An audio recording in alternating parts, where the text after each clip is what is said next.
Hello everyone, I'm Chef Jeff from Smith's, and today I'm going to be making a spin on mac and cheese that involves that late summer classic salad, the Caprese salad.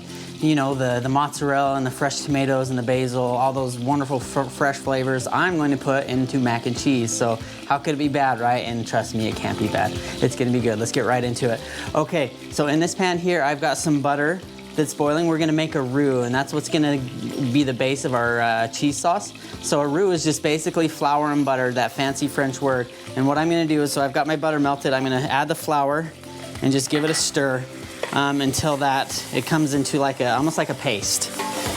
Once it gets to that point, you let it cook for about a minute or so, just to kind of let the floury flavor cook out. And then once you get to that point, then we're gonna add our milk.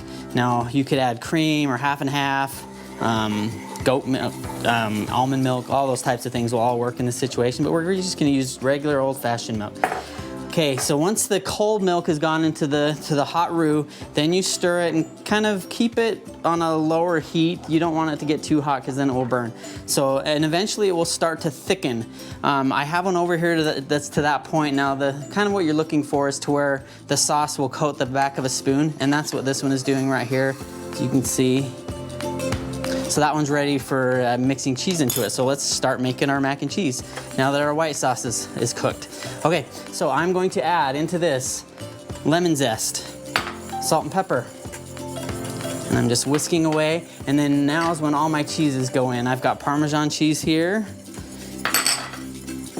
Here's my mozzarella, because the Caprese needs mozzarella. Now these are Silly Gene mozzarella. You can find these usually over by the Cheese Island or the deli area, your local Smith's. They're mozzarella that's shaped in little cherry-sized balls, and that's what Silly Gene mozzarella are. So I'm continually whisking away. This is goat cheese, and that's gonna go in. If you don't want goat cheese, you could substitute cream cheese would work, ricotta would probably work in that situation as well. But this sauce has now become very creamy, and it's asking for our mac. Now, the Caprese needs basil. I'm gonna show you guys really quickly how I learned to cut basil anyway. So I've got fresh basil here. And what I usually do is I take the biggest leaves and I put them on the bottom. And then I put the stack kind of in the middle, and then I roll it up like so that it's all kind of in a package. And then once you get it to that point, and then just start running your knife through it. Now the fancy term for this is called chiffonade, but we're just gonna call it chopped basil. So once you've got that, see, it turns into these little ribbons. But in fact, I think I'm gonna run my knife this other way too. So we have chopped basil. So there's our basil ready to go. Okay, let's get back to our sauce. Okay, it's looking really good. Let's put in our pasta. This is shell pasta that I've already cooked. And then the all-important tomatoes. You could use garden tomatoes for this. I've just got cherry tomatoes. In they go. Oh my gosh, this is perfect, you guys. Okay, basil's last. Our mac and cheese, Caprese mac and cheese, is officially done, and let's see how it looks. Let me get my whisk out of there. Everything likes to kind of get stuck in the whisk. Look at that cheese. Okay, let's see how it looks.